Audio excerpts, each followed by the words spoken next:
Students, how are you? I hope you all are fine at your home. Today we read lesson number 10, motion and the measurement of distances. इसका हम लोग second part पढ़ रहे हैं। तो आज हम लोग पढ़ रहे हैं motion and measurement of distances. मैंने आपको लास्ट वीडियो में बता दिया था मोशंस क्या होते हैं, हम लोग कैसे इनको मेज़र करते हैं। आज हम लोग पढ़ेंगे कि इनके करेक्ट मेजरमेंट कैसे किए जाते थे। पहले तो आपको पता है कि बूजो ने एक टेबल को मेजरमेंट किया था, उसमें पहले 2 गिल्ली और 2 डंडे वाला एग्जाम्पल आया था। देन बाद में जब उसने मेज़र किया तो उसमें क्या हो गया था कि 2 डंडे थे और 1 गिल्ली थी और थोड़ा पोर्शन बच गया था, तो करेक्ट मेजरमेंट नहीं आया था। उसके बाद में हमने एक चीज़ पढ़ी थी कि हाँ, रूस में और फ्रांस में करेक्ट मेजरमेंट्स के कुछ यूनिट्स जो है वो बनाए गए थे और 1790 में फ्रेंच ने सबसे पहले इसका इन्वेंशन किया था। तो आज हम लोग यही पढ़ रहे हैं। और मैंने आपको ये भी बता दिया था कि 1 मीटर में कितने सेंटीमीटर्स होते हैं, 100 सेंटीमीटर्स होते हैं, और 1 सेंटीमीटर्स में कितने मिलीमीटर होते हैं, 10 मिलीमीटर्स होते हैं। ठीक है, ऐसे ही 1 किलोमीटर बराबर 1000 मीटर होता है।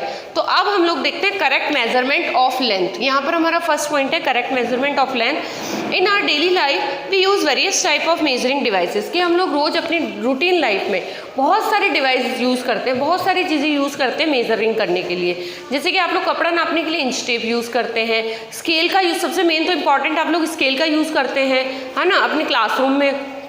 तो यहाँ पर वही चीज़ है मेजरिंग लेंथ के लिए। देखिए टेलर जो है यूज़ अ टेप, वो इंच टेप का यूज़ करता है। And we are as a cloth merchant use a metre rod, जो कपड़े बेचने वाला होता है वो एक गज का नाप लेता है, गज के लिए एक रॉड यूज़ करता है लोहे का। And for measuring the length of an object you must choose a suitable device, कि आप लोग जिस चीज़ को यूज़ करते हैं मेज़र करने के लिए उसके लिए एक सूटेबल डिवाइस होता है। अब मैं कहती हूँ कि मेरे को लिक्विड को मेज़र करना है या तोलना है, तो आप क्या उसके लिए इंच टेप यूज़ करेंगे? पॉसिबल है? नहीं है ना। तो उसके लिए एक सूटेबल डिवाइस होना चाहिए। जिस चीज़ को हम लोग मेज़र कर रहे हैं उसके लिए वही चीज़ जो है सूटेबल होनी चाहिए। You cannot measure the girth of tree or the size of your chest using a meter scale। क्या आप मीटर स्केल से कोई अपन है ना ट्री की लंबाई या आपकी चेस्ट का नाप ले सकते हैं? इम्पॉसिबल है। For instance measuring tape is more suitable for this. इन सब चीज़ों के लिए क्या है कि मेजरिंग टेप जो फीता होता है वो सबसे सूटेबल यूनिट माना जाता है। देन देखिए for small measurement such as the length of your pencil you can use a 15 centimetre scale from your geometry box. आप जब ज्योमेट्री बॉक्स होता है आपका, उसमें जो स्केल यूज़ करते हैं, जो रूलर यूज़ करते हैं, अब मेरे को इस पेन की लंबाई नापनी है, इसकी लेंथ नापनी है, तो आप क्या यूज़ करेंगे? वो लेंथ के लिए वही फीता तो यूज़ नहीं करेंगे ना, उसके लिए क्या यूज़ करेंगे? स्केल यूज़ करेंगे। तो ये क्या होगी? सूटेबल डिवाइस हो गई इन चीज़ों के लिए। मतलब जो चीज़ जिस चीज़ के लिए नापने के लिए सूटेबल होती है वो उसकी क्या बोला जाता है? सूटेबल डिवाइस बोला जाता है। In taking measurement of a length we need take care of the following. अब मेजरमेंट करने के लिए भी हमें कुछ बातों का ध्यान रखना होता है कि कौन सी चीज़ कैसे मेज़र की जाती है। Place the scale is contact with the object along its length as shown in the figure 10.7। 10.7 में देखिए कि लेंथ के लिए आपको स्केल को बिल्कुल सीधा रखना होता है। अगर आप उसको ऊपर नीचे या टेढ़ा तिरछा रखेंगे तो वो मेजरिंग इनकरेक्ट आता है। बिल्कुल जो जो एग्जैक्ट मैप जो मेजरमेंट होता है वो निकल कर नहीं आता है। In some scale the end may be the broken, you may not be able to see the zero mark clearly. अब कुछ स्केल होता है जिसमें क्या होता है, आगे का पॉइंट टूटा हुआ होता है, कोने जो टूट जाते हैं, तो उसमें जीरो वाला जो मार्क होता है वो बराबर दिखाई नहीं देता, और उससे भी आप लोग जब मेज़र करते हैं तो वो साइज में फिक्स नहीं आता है। You should avoid taking measurements for the zero mark of the scale. तो यहाँ पर ये कह रहा है कि जो मेजरमेंट होता है स्केल का, उसमें ये ऐसे बने हुए होते हैं, ये देखिए ऐसे आपको यहाँ पर इंचेस दिए हुए होते हैं। तो आपको ये यहाँ बोला जा रहा है कि जीरो को अवॉइड ही कीजिए। मेजरमेंट कहाँ से स्टार्ट कीजिए? मान लीजिए मुझे इस बॉक्स की लंबाई नापनी है, तो कहाँ से स्टार्ट कीजिए? 1 से ही स्टार्ट कीजिए। देन नेक्स्ट देखिए, you can use any other full mark of the scale से से 1.0 centimetres and you must subtract the reading of the mark from the reading of the other end. फिर क्या करेंगे आप, जब उसमें से जो माप आता है, जो मेजरमेंट आता है, उसमें से माइनस करके उसका एक्चुअल मेजरमेंट निकाल सकते हैं। यस, करेक्ट पोजीशन एक तो आपका होना चाहिए मेजरमेंट करने का, यहाँ यही लिखा है। Also important for taking measurement, measurement लेने के लिए करेक्ट पोजीशन, जैसे कि यहाँ पर आपको दिखाई दे रहा है ऐसे, अगर आप इस स्केल को ऐसे रखते हैं तो करेक्ट मेजरमेंट नहीं आएगा।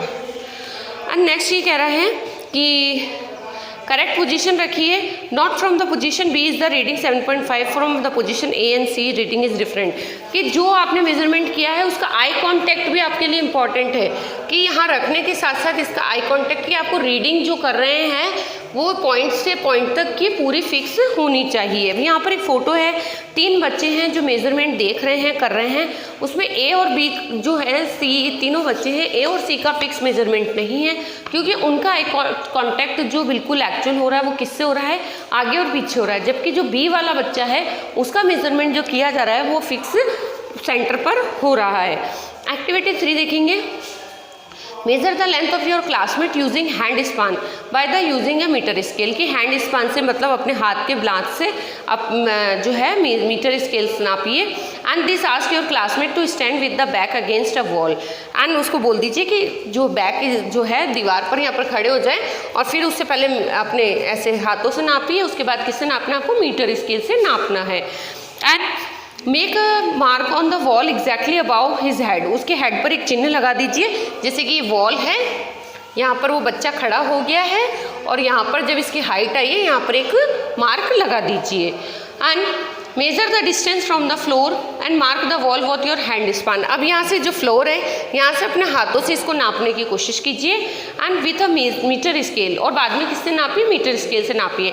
Late all other student measure the length of the similar way, record your observation. अब आपको क्या करना है कि जितना भी आप लोगों ने, जैसे फर्स्ट बच्चे ने, सेकेंड ने, थर्ड ने, फोर्थ ने, ऐसे करके सबने पहले हैंड स्पान से नापा, ठीक है, तो हैंड स्पान से सबका मेजरमेंट क्या आएगा, डिफरेंट आएगा। और अगर मीटर स्केल से नापेंगे तो जितने भी बच्चे नापेंगे वो सब क्या आएगा, सबका एक ही मेजरमेंट आएगा। तो इसको आपको ऑब्जर्वेशन करके यहाँ लिखना है। Study carefully result obtained the different student. Obvious सी बात है कि हैंड स्पान जो है बिल्कुल फिक्स मेजरमेंट नहीं देता है, किसी का हैंड अगर छोटा है, हाथ अगर तो छोटा आएगा, कम आएगा, और किसी का बड़ा है तो ज़्यादा आएगा। एंड अब आता है मेजरमेंट जो है length of a curve line. अब ये तो हो गया कि हमें स्ट्रेट का तो मेजरमेंट करना आ गया, लेकिन यहाँ पर बात आती है कि कर्व लाइन का मेजरमेंट आप कैसे करेंगे, है ना। मान लीजिए एक ऐसी रस्सी है, अब आपको इसको नापना है, तो यहाँ पर आप स्केल रख दीजिए, तो क्या इसका मेजरमेंट आप फिक्स कर पाएंगे, पॉसिबल है या इम्पॉसिबल है। ऑब्वियस सी बात है कि कर्व लाइन का अगर हम लोग स्ट्रेट स्केल से अगर मेजरमेंट करते हैं तो ये फिक्स मेजरमेंट नहीं आता है। देखिए, we can not measure the length of a curve line directly using a metre scale, नहीं कर पाएंगे, मैंने बता दिया आपको। We can use a thread to measure length of a curve line, इसके लिए हमें धागे का इस्तेमाल करना होता है। देखिए एक्टिविटी करते हैं, use a thread to measure the length of the curve line A B. इसको नापने के लिए आप क्या यूज़ कीजिए, एक धागा यूज़ कीजिए, और इस धागे को यहाँ से यहाँ तक रख दीजिए।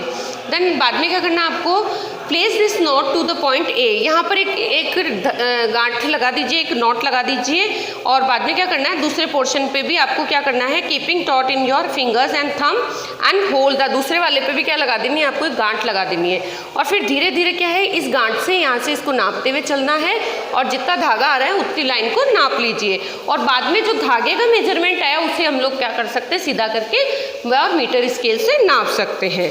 तो ये होता है कर्व लाइन का मेजरमेंट करने का प्रॉपर तरीका।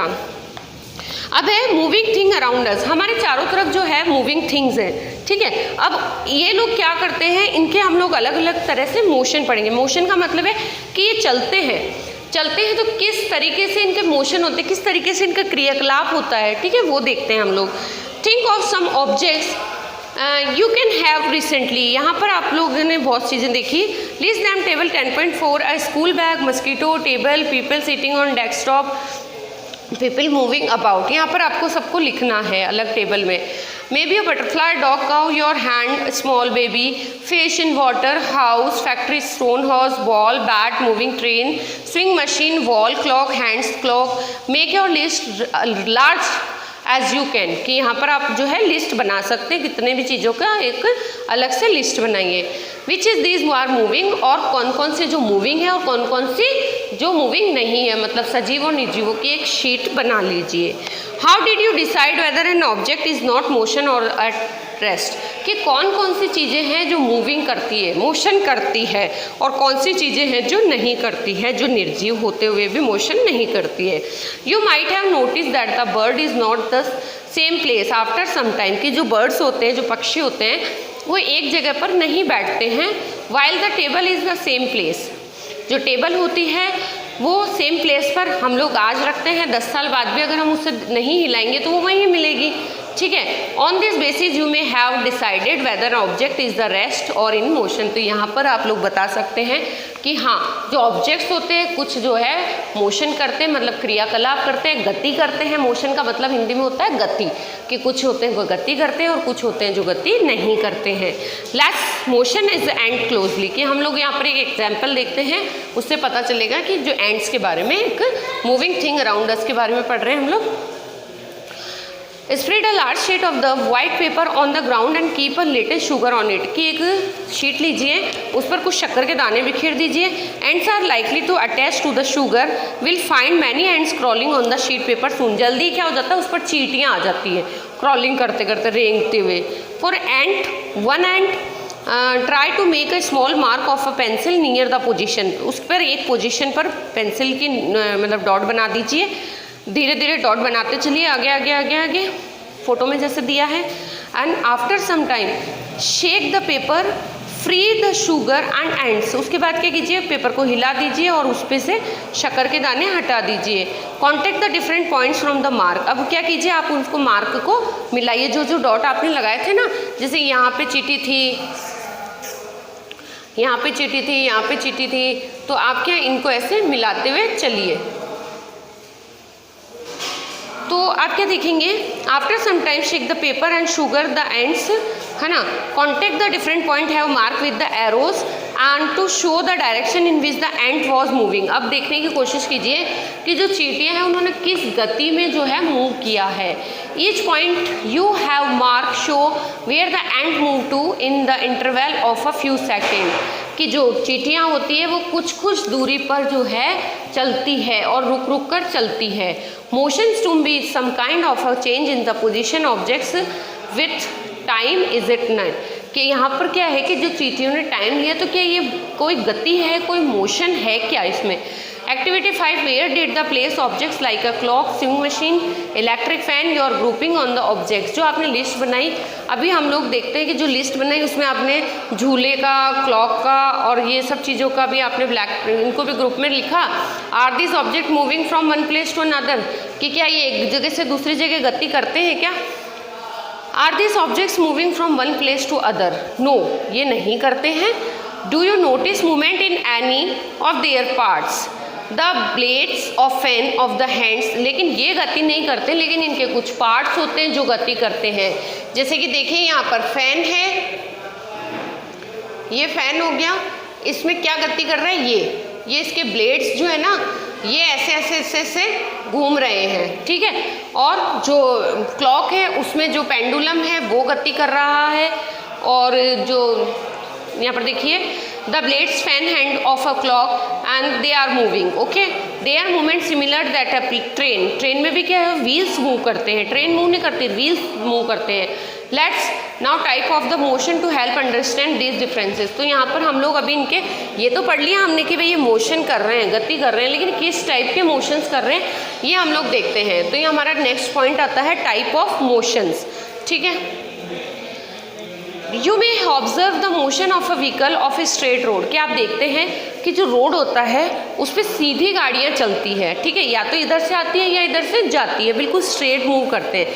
जो मार्च पास्ट होता है, सोल्जर्स की जो परेड होती है 15 अगस्त और इन पे 26 जनवरी पे, तो वो भी क्या करते हैं, बिल्कुल सीधे चलते हैं। व्हाट काइंड ऑफ मोशन, इस मोशन को क्या कहेंगे। Sprinters in 100 metres race also moving along a straight track. इसके अलावा जो बिल्कुल रेस होती है, दौड़ जो होती है 100 मीटर्स की, वो भी बिल्कुल सीधी होती है। Can you think of more example such as the surrounding. आप अपने आसपास के और भी ऐसे कोई एग्जाम्पल दे सकते हैं जो इस मोशन के एग्जाम्पल हो। तो ये जो मोशन होते हैं इसे रेक्टलाइनर मोशन बोला जाता है, जो कि सीधे सीधे जो मोशन है, मतलब सीधी गति में जो चलते हैं उसे क्या बोला जाता है, रेक्टलाइनर मोशन बोला जाता है। मतलब ये सीधी दिशा में गति करते हैं। And take a stone tie a thread, एक पत्थर पे एक धागा बांध दीजिए और इसे जोर से घुमाइए। Observe the motion of the stone, इसका मोशन ज्ञात करने की कोशिश कीजिए। We see that the stone moves along a circular path. क्या होता है कि वो घूमता है लेकिन अपनी घूर्णन गति पे, जैसे कि वो रिवॉल्वेटिंग, जो हमारे प्लैनेट्स है वो रिवॉल्व करते हैं वैसे ही, ठीक है। तो this motion is distance of the stone from your hand remain the same, कि वो घूमेगा चारों तरफ लेकिन सेम घूर्णन गति होगी उसकी, कि आप यहाँ पर इसको घुमा रहे हैं तो ये सेम जगह पर ही घूमेगा, एक ही जगह पर घूमेगा चारों तरफ, लेकिन उसका जो पॉइंट है ये वाला, इससे क्या होता है वो इधर भी इतना ही सेम, बिल्कुल एक्चुअल 0.1% भी उसका फर्क नहीं आएगा, तो वो चीज़ होती है। Remain the same, this type of motion is called circular motion. मतलब ये गोल घूमता है, इसे क्या बोला जाता है, सर्कुलर मोशन। ये रेक्टलाइनर मोशन था, ये सर्कुलर मोशन हो गया है, ठीक है। उसके बाद देखिए the motion of a point mark on the blade, electric fan of the hand of the clock, example of the circular motion. ये फैन भी वही सर्कुलर मोशन का एग्जाम्पल है, पेंडुलम भी सर्कुलर मोशन का एग्जाम्पल है। इलेक्ट्रिक फैन और ये सब हो गए। यस, पेपर टर्न कर लीजिए बच्चों। नेक्स्ट है, in some cases an object repeats its motion after some time, this type of motion is called periodic motion. कुछ जो मोशंस होते हैं वो कैसे मोशन गति करते हैं, केवल इधर से इधर। अब घड़ी का जो नीचे का घंटी हिलती है वो ऊपर, पेंडुलम जिसे कहा जाता है, वो ऐसे घूमती है। हम लोग तबला बजाते हैं उस पर केवल ऐसे ऐसे बजाते हैं, है ना। उसके अलावा जो गिटार के तार है वो ऐसे बजाएंगे। तो ये सारे किस चीज़ के एग्जाम्पल होंगे, पेरियोडिक मोशन के। देखिए, some cases objects repeat this motion after some time, जो एक समय पर, एक निश्चित समय पर वापस गति करते हैं उसे पेरियोडिक मोशन बोला जाता है। Take the stone tie with a string and that you use in activity 6। Now hold the string in your hand, let the stone hang. आप एक पत्थर पे बांध दीजिए धागा और फिर उसे यूँ लटका दीजिए और फिर इसे इधर से इधर घुमाइए, तो वो एक निश्चित, मतलब एक फिक्स इंटरवल में ही वो ऐसे और ऐसे आएगा। मतलब एक निश्चित समय होता है, उसी में ही वो गति करता है, उसे हम लोग पेरियोडिक मोशन बोलते हैं। इसके एग्जाम्पल है, पेंडुलम हो गया, ब्रांच ऑफ ट्री हो गया, स्विंग हो गया झूला, string of a guitar, guitar के तार हो गया, और तबले का एग्जाम्पल जो मैंने यहाँ पर आपको बता दिए हैं। All the example is periodic motion, ठीक है। ये सब किसके एग्जाम्पल है, पीरियोडिक मोशन के एग्जाम्पल है। An object of a part of repeats its motion after a fix interval of time. वही चीज़ आ गई कि एक फिक्स टाइम होता है उसमें गति करते हैं। Did you observe a swing machine as a part of activity 5। क्या आप बता सकते हैं जो सिलाई की मशीन होती है वो किस मोशन पर कार्य करती है। You must have observe that the remain the same location while is wheel moving with a circular motion. तो ये किस पर वर्क करती है, सर्कुलर मोशन पर। यहाँ पर एक सिलाई मशीन है, इसका ये हैंडल लगा होता है, आप जिससे सिलाई करते हैं तो ये घूमता है, बराबर ऐसे घुमाते हैं, तो वो सर्कुलर मोशन का एग्जाम्पल है। It is also has a needle that move up down continuously. इसके अलावा सिलाई मशीन पे एक हाथ से तो सर्कुलर मोशन हो गया, लेकिन जो नीडल है वो ऊपर नीचे हो रही है, तो वो किस चीज़ का एग्जाम्पल हो गया, पीरियोडिक इसका हो गया, पेरियोडिक मोशन का हो गया, ठीक है। Have you observe closely the motion of a ball in the ground, here the ball is rolling the ground, rotating is the moving forward in the ground. ये किसका एग्जाम्पल हो गया, रोटिंग वाले का, रोटेशनल मोशन हो गया। भाई बॉल है, गिरते गिरते घुड़ते घुड़ते जा रही है बिल्कुल, तो वो किसका हो गया, रोटेशनल मोशन का एग्जाम्पल हो गया। Can you think of another example where objects under combinations of different type of motion. क्या आप और टाइप के एग्जाम्पल्स दे सकते हैं। We did many measurements activities and discuss some kind of motion. यहाँ पर हमने कुछ मेजरमेंट्स और कुछ डिस्टेंसेस के बारे में पढ़ा। We see motion of a change in the position of an object with time, कि हर मोशन जो होता है वो जो है गति करते हैं वो एक फिक्स टाइम पर गति करते हैं, ऑब्जेक्ट्स में टाइम होता है। The change in this position can be determined through distance measurements. This allow us to the know how fast और स्लो द मोशन इज। हाँ, ये चीज़ एक अलग चीज़ है कि वो मोशन स्लोली हो रहा है कि बहुत फास्टली हो रहा है। And the movement of the snail of a ground, a butterfly fleeting on the flower to river flowing along with the clear rotate purpose in aeroplane flying high above the air making jet trial moon going around the earth, blood flowing inside our bodies, there is motion everywhere around us। कि ये जो example है कि पत्तियों पर butterfly का बैठना, उसके अलावा स्नेल का चलना, ट्रेन चलना, एरोप्लेन उड़ना, ये सब किस पर है? ये सब जो भी है गति करते हैं, इनमें सब में कुछ ना कुछ मोशंस होते हैं, कोई ना कोई गति, किसी में घूर्णन गति होती है, किसी में चलन गति होती है, लेकिन गति सब में होती है। ठीक है, तो आज हम इस चैप्टर में हमने पढ़ा मोशन और मेजरमेंट ऑफ डिस्टेंसेस। आशा करती हूँ वीडियो आपको पसंद आया होगा। चैनल को सब्सक्राइब करें, वीडियो को लाइक करें। इसके अलावा जो आपको चैप्टर को समझाया उसके क्वेश्चन आंसर करेंगे रेगुलरली, और सारे डायग्राम्स को आपको कॉपी में ड्रॉ करना है, प्लेन साइड वाला जो पेपर है। ठीक है, और जो सोल्यूशन क्वेश्चन आंसर्स आपको समझ में नहीं आते वो NCERT सॉल्यूशन पर जाकर आप उसको देख सकते हैं और कॉपी में कर सकते हैं। ओके बच्चों, thank you, stay home, stay safe.